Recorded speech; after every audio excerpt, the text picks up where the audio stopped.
আসসালামু আলাইকুম। আমি সোহেল। সবাইকে শুভেচ্ছা জানিয়ে শুরু করছি আজকের নতুন একটি টিউটোরিয়াল। আসলে আজকে আমরা শিখব এই অনলাইনে কিভাবে আমরা এই রিটার্ন জমা দিতে পারি। টিউটোরিয়ালটা সম্পূর্ণ দেখাবো ডিফেন্সের যারা নন কমিশন অফিসার এবং জুনিয়র কমিশন অফিসার বেসিক রয়েছেন, অনেকের দেখা যাচ্ছে যে 25,000 টাকার নিচে রয়ে থাকে। সেই ক্ষেত্রে আমি শূন্য রিটার্ন কিভাবে আমরা জমা দিতে পারি সেই প্রসেসটা দেখাবো। সেটা যার জন্য প্রথমে আমি ব্রাউজার ক্লিক করছি। এখানে আমি জাস্ট রিটার্ন লিখলেই চলে আসবে। রিটার্ন চলে আসছে। এই অপশনটাতে এটাতে যাব।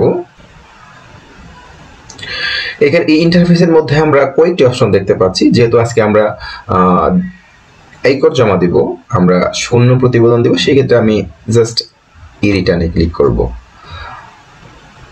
যদি অ্যাকাউন্ট করা থাকে, রেজিস্টার করা থাকে, সেই ক্ষেত্রে আই এম অলরেডি রেজিস্টার্ড এই অপশনে ক্লিক করতে হবে। আর যদি কারো রেজিস্টার করা না থাকে সেক্ষেত্রে I am not yet registered এটা জাস্ট দেখে কি বলে ক্লিক করার পরে এখানে এই অপশনটাতে দিতে হবে টিন নাম্বার এবং এখানে মোবাইল নাম্বার। উল্লেখ হচ্ছে এই মোবাইল নাম্বারটা অবশ্যই বায়োমেট্রিক হতে হবে, বায়োমেট্রিক দ্বারা উঠাতে হবে এবং এই সিমটা আপনার কাছে থাকতে হবে, কারণ এই সিমে একটি ওটিপি যাবে। আমার রেজিস্টার করা আছে, এই জন্য আই এম অলরেডি রেজিস্টার্ড। এটাতে ক্লিক করলাম। ক্লিক করার পরে এখন অপশনগুলো আসছে। এখানে দেখতে পাচ্ছি সাবমিশন। মূলত সাবমিশন রেগুলার রিটার্নে ক্লিক করব। আমি বলে রাখছি যে আসলে আমি এখানে বিস্তারিত দেখাচ্ছি না, কারণ আজকের টিউটোরিয়ালটা হচ্ছে শুধুমাত্র শূন্য রিটার্ন জমা দেওয়ার জন্য ক্ষেত্রে এবং ডিফেন্সে যারা রয়েছেন নন কমিশন এবং জুনিয়র কমিশন অফিসার তাদের ক্ষেত্রে। সো আমি এত বিস্তারিত দেখাবো না। অন্য কোনো টিউটোরিয়ালে এই ইন্টারফেস নিয়ে এই রিটার্নের বিস্তারিত যে অপশনগুলো রয়েছে এগুলো বলবো। আচ্ছা, তাহলে আমরা এই প্রথমে যে ইন্টারফেসটা আসছে এটার মধ্যে দেখতে পাচ্ছি যে রিটার্ন স্কিম। এই রিটার্ন স্কিমটা নিজের ক্ষেত্রেও হয়ে থাকে, এখানে অন্য কোনো অপশন আসে না, সো এটাই থাকবে। তারপর হচ্ছে অ্যাসেসমেন্ট ইয়ার, এখানে ইনবিল্ট দেওয়া আছে যে 2024-2025 এবং ইনকাম ইয়ার এটাও অটোমেটিক এখানে আসছে। তারপর এখানে any taxable income in the above mention income year, এটা আমরা ইয়েস করে দেব, কারণ এই ইনকাম ইয়ারের মধ্যে বা এই আমাদের আয়ের বছরের মধ্যে কি ছিল অবশ্যই ট্যাক্সেবল কোন ইনকাম আছে, বিধায় আমরা এটাকে ইয়েস করে দিলাম। তারপর আসলে any income which is this full এক্সাম্পটেড from tax, আসলে সকল ইনকামটাই কি আমার এক্সাম্পটেড হয়ে গেছে মানে মওকুফ হয়ে গেছে? নো, সেই ক্ষেত্রে আমার হয়নি, বিধায় নো করেছি। রেসিডেন্ট স্ট্যাটাস অবশ্যই কি রেসিডেন্ট থাকবে। তারপরে এই যে মেন অপশনগুলো দেখতে পাচ্ছেন হেড অফ ইনকাম, এটাই হলো মূলত আমাদের আয়করের উৎসগুলো, যেখানে আমার ইনকাম সোর্সগুলো যার মাধ্যমে হিসাব করে এখানে কি আমাদের আয়কর হিসাবটা চলে আসবে। এখানে আমার আয়ের উৎস কি কি আছে, যেহেতু আজকের টিউটোরিয়ালটা বলছি যে শুধুমাত্র গভর্নমেন্ট জব যারা ডিফেন্সে রয়েছে তাদের ক্ষেত্রে, সেই ক্ষেত্রে আমি শুধুমাত্র ইনকাম ফ্রম এমপ্লয়মেন্টটাই আমি এখানে এমপ্লয়মেন্টটাই সিলেক্ট করব। আর বাকি এছাড়া তো আমাদের অন ইনকাম থাকতে পারে, যদি থাকে তাহলে এই অপশনগুলো রয়েছে। ইনকাম ফ্রম রেন্ট, যদি রেন্ট থাকে আপনার রেন্ট দিবেন, ইনকাম ফ্রম এগ্রিকালচার দিবেন, আর এটসেট্রা রয়েছে। যেহেতু আমি বিস্তারিত বিষয়গুলো আজকে দেখাবো না, শুধুমাত্র ইনকাম ফ্রম এমপ্লয়মেন্ট থেকে দেখাবো। আর এই বিস্তারিত বিষয়গুলো আমরা নেক্সট কোন একটা ভিডিওতে বিস্তারিত দেখবো, যদি কারো অন্য কোনো টপিকসের উপর যখন কথা বলবো। আচ্ছা, তাহলে আমরা সেভ করে ফেললাম। তারপর আমরা যাচ্ছি additional information, location of main source of income.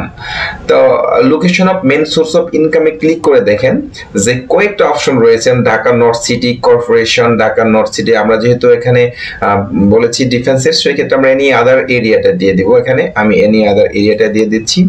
তারপরে বলেছি যে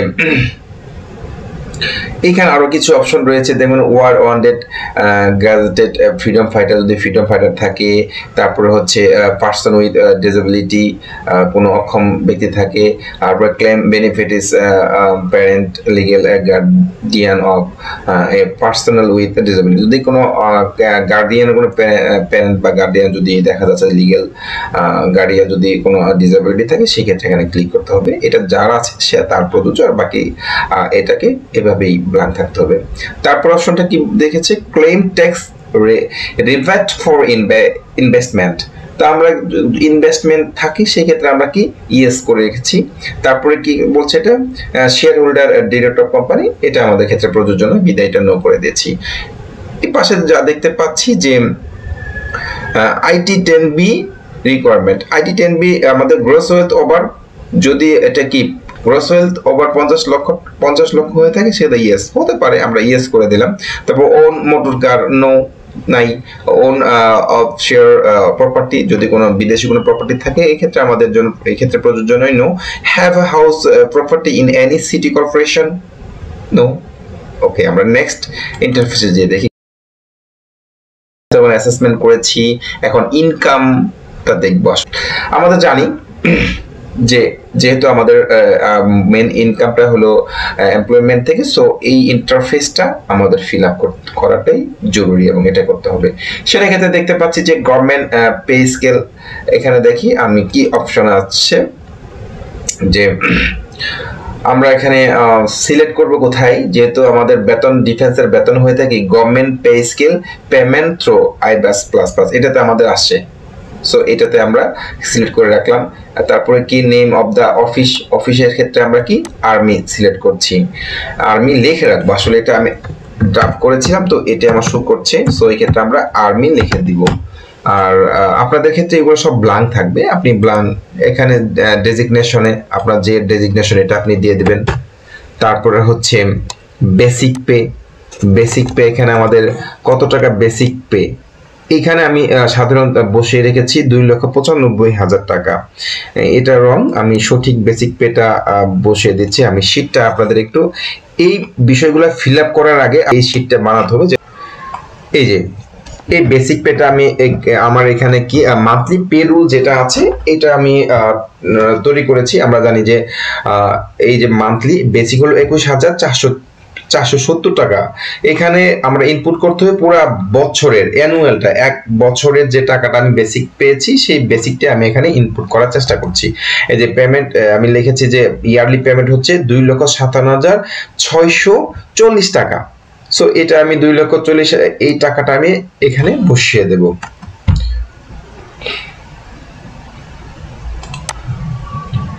তাহলে এটা আমি বসাচ্ছি 2,57,640 টাকা। হাউস রেন্ট অ্যালাউন্স, আমরা হাউস রেন্ট অ্যালাউন্স একটু দেখি। এই যে হাউস রেন্ট অ্যালাউন্স যে হচ্ছে এক বছরে হচ্ছে এই টাকাটা হচ্ছে 1,03,056 টাকা। তাহলে 1,03,056 টাকা হাউস রেন্টে বসিয়ে দিলাম। তারপরে কি অপশন রয়েছে, মেডিকেল অ্যালাউন্স 18,000 টাকা, এটা সবার ক্ষেত্রে সকল গভর্নমেন্ট সার্ভিস যারা আছে 18,000 টাকা হয় বছরে।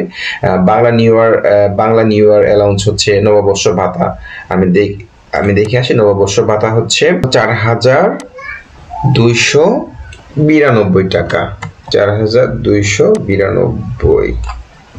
ডিফেন্স সার্ভিস অ্যালাউন্সটা হচ্ছে 5,400 টাকা।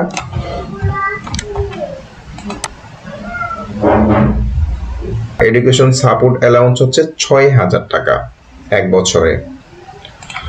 তারপরে হচ্ছে গুড কন্ডাক্ট 1,080 টাকা। এখন এখানে কয়েকটি অপশন আমাদের যোগ করতে হবে, যেগুলো দেখা যাচ্ছে যে আপনার এখানে না থাকবে, সেই অপশনগুলো আমাদের যোগ অ্যাডে যাব। সার্ভিস অর্ডিন্যান্স অ্যালাউন্স 3,072 টাকা। এই অর্ডিন্যান্স পে যেটা আছে আমরা অর্ডিন্যান্স পেটা যোগ করব, যোগ করার পরে কত টাকা অর্ডিন্যান্স পে হচ্ছে 3,072 টাকা।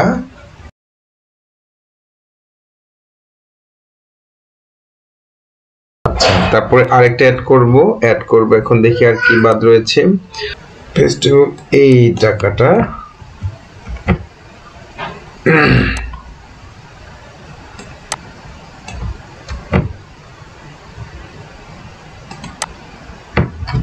নববর্ষ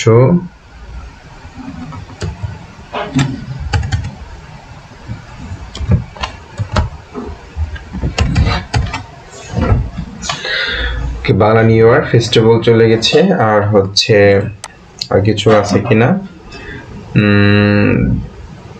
recovery of all this festival. আচ্ছা, আমার যা ছিল এখানে সবগুলো আমি বসিয়েছি, শুধুমাত্র এখানে স্পেশাল বেনিফিট একটা রয়েছে। স্পেশাল বেনিফিট আমি বসিয়ে দিব। স্পেশাল বেনিফিট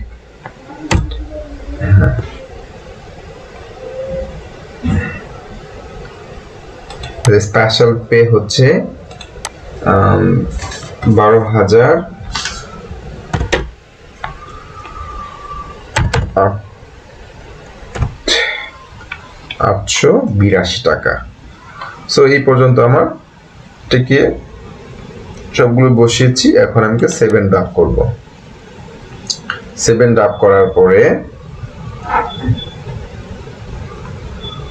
ওকে, আমি ইনকামে একটু বিষয় দেখে আসি। এই যে আমি যা বসিয়েছি এটা আমার সামারি দেখার জন্য, এমপ্লয়মেন্ট সামারি দেখার জন্য ক্লিক করে এই যে আমার এখানে দেখতে পাচ্ছি এই যে টোটাল আমার এই বিষয়গুলো আমি এখানে ইনক্লুড করেছি। এর মধ্যে টোটাল অ্যামাউন্ট হচ্ছে আমার 5,02,984 টাকা। এটা সব মিলে হয়েছে। তো এখানটা খেয়াল করেন, ট্যাক্স এক্সাম্পটেড অ্যামাউন্ট টেক্সট মুক্ত হচ্ছে 1,89,502 টাকা, আর ট্যাক্সেবল অ্যামাউন্ট হচ্ছে 3,13,000। এখানেই দেখার বিষয়, যদি এখানে 3.5 লক্ষ টাকার উপর হতো তাহলে আমার ট্যাক্স আসতো, আর 3.5 লাখ টাকার উপরে নিচে আসলে কারো ট্যাক্স আসবে না, কারণ 3.5 লাখ টাকা পর্যন্ত হলো ট্যাক্স এক্সাম্পটেড আর ট্যাক্স মওকুফ। তো এইখানে এই যে ট্যাক্স এক্সাম্পটেড যে ফিগারগুলো রয়েছে, যে অপশনগুলো রয়েছে, এগুলো ট্যাক্স এক্সাম্পটেড, আর এইগুলো হচ্ছে ট্যাক্সেবল ইনকাম। ট্যাক্সেবল ইনকাম হলো বেসিক দেখতে পাচ্ছি, ফেস্টিভ্যাল দেখতে পাচ্ছি, স্পেশাল পে, এগুলো ট্যাক্সেবল ইনকাম। ওকে, তাহলে আমরা একটু কন্টিনিউ করি। আচ্ছা, রিবেট। আমরা এখানে রিবেটের মধ্যে ইনভেস্টমেন্টের যে অপশনগুলো রয়েছে এখানে দেখতে পাচ্ছি। যদি কারো এখানে ইনভেস্ট থাকে তবে আপনারা এখানে কি করবেন, এই ফিল আপ করবেন। ধরেন লাইফ ইন্স্যুরেন্স কারো থাকলে লাইফ ইন্স্যুরেন্সের তথ্যগুলো এখানে বসাবেন। যেমন একটা লাইফ ইন্স্যুরেন্স পলিসি নাম্বার এটা বসাবেন, ইন্স্যুরেন্স কোম্পানির নাম দিবেন, এখানে পলিসি ভ্যালু দিবেন, প্রিমিয়াম পেড দিবেন, অ্যালাউড অ্যামাউন্ট, অ্যালাউয়েবল অ্যামাউন্ট, এগুলো এটা চলে আসবে, অটোমেটিক চলে আসে এখানে। তারপর কি ডিপোজিট স্কিম, যদি ডিপিএস থাকে কারো, এখানে যদি ডিপিএস থাকে আপনার ডিপিএস এর তথ্যগুলো এখানে বসিয়ে দিবেন ডিপিএস থাকলে, আর যদি না থাকে তাহলে তো বসাবেনই না। তারপরে সঞ্চয়পত্র, আমাদের অনেকের সঞ্চয়পত্র প্রয়োগ করা থাকে, যদি সঞ্চয়পত্র থাকে আপনি এখানে সঞ্চয়পত্র এখানে বসিয়ে দেবেন। তাছাড়া কি ইউনিট সার্টিফিকেট, তারপরে হচ্ছে কি mutual fund, TFT, joint invest, এইগুলো থাকে এইখানে আপনি বসাবেন। তারপরে হচ্ছে এখানে আর কি কি অপশন আছে দেখেন। এই অপশনগুলো সাধারণত, যেহেতু আমি এগুলো বিস্তারিত বলবো না, যেহেতু আমরা এটা একটা নির্দিষ্ট কিছু ব্যক্তির জন্য কাজগুলো করতে যাচ্ছি, এক শ্রেণীর মানুষের জন্য। সো এইগুলা যদি কারো থাকে তাহলে আপনি বসাবেন, না থাকলে আপনি শুনে রিটার্নের জন্য যা করছে এটা নাও। আচ্ছা, এইগুলো আমাদের রিবেট। তারপরে ধরেন এখানে এক্সপেন্ডিচারে যাওয়ার পরে একটা জিনিস খেয়াল করেছেন, এক্সপেন্ডিচার মানে হচ্ছে আপনি যে খরচটা করেছেন। যদি এখানে IT 10 BB is not mandatory for you, skill when to submit, যদি আমি ডিটেল না দেখাই যে এক্সপেন্স হয়েছে, এটা এক্সপেন্সিভ অ্যামাউন্ট আমি টোটাল এখানে দেখা দিতে পারবো, সারা বছরে যে খরচটা দেখাতে পারবো। আর যদি কোন যে আপনি এখানে এটাকে আমি ডিটেলস দেখাবো, তাহলে ইয়েস করলে দেখেন সব এখানে ডিটেল চলে আসছে। যেমন ধরুন expensive for food, clothing and other essential. যদি আমাদের এই যে এটাকে খাবার দাবার বা খাবার দাবার বা কাপড় চোপড়ের বিষয়ে যে খরচগুলো রয়েছে আমি এখানে দিয়েছি, এই অ্যামাউন্টটা দিয়েছি। আর যদি মনে করেন এখানে অ্যাকোমোডেশন এক্সপেন্স এটা দিয়েছি, এরকম সবগুলো সব ভেঙে ভেঙে দেখিয়েছি।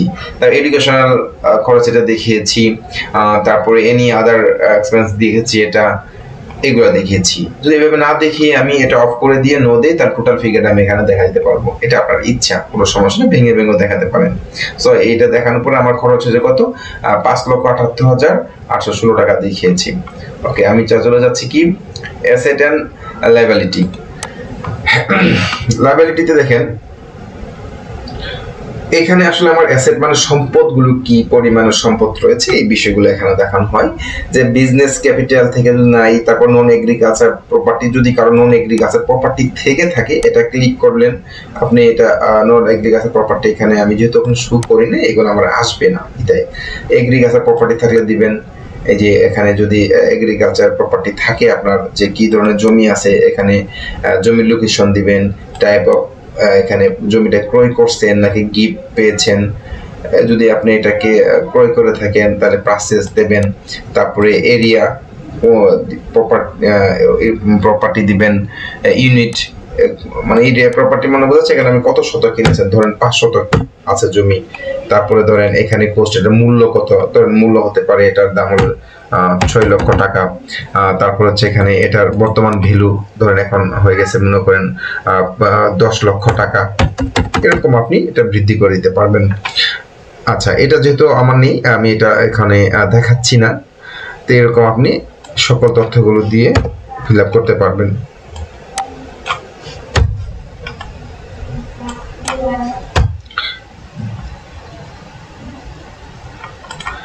আচ্ছা, তারপর হচ্ছে কি ফিনান্সিয়াল অ্যাসেট যদি থাকে আপনি দিবেন।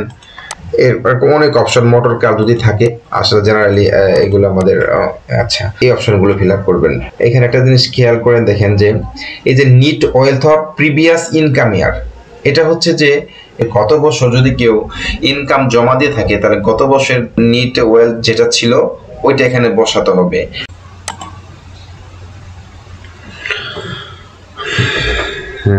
এটা আসলে গত বছরের যেটা net wealth of previous income year, এটা বোঝাচ্ছে যে গত বছর যদি কেউ আয়কর রিটার্ন জমা দিয়ে থাকে তাহলে গত বছর যে নেট ওয়েলথটা যেটা ছিল সেটা এখানে বসাতে হবে।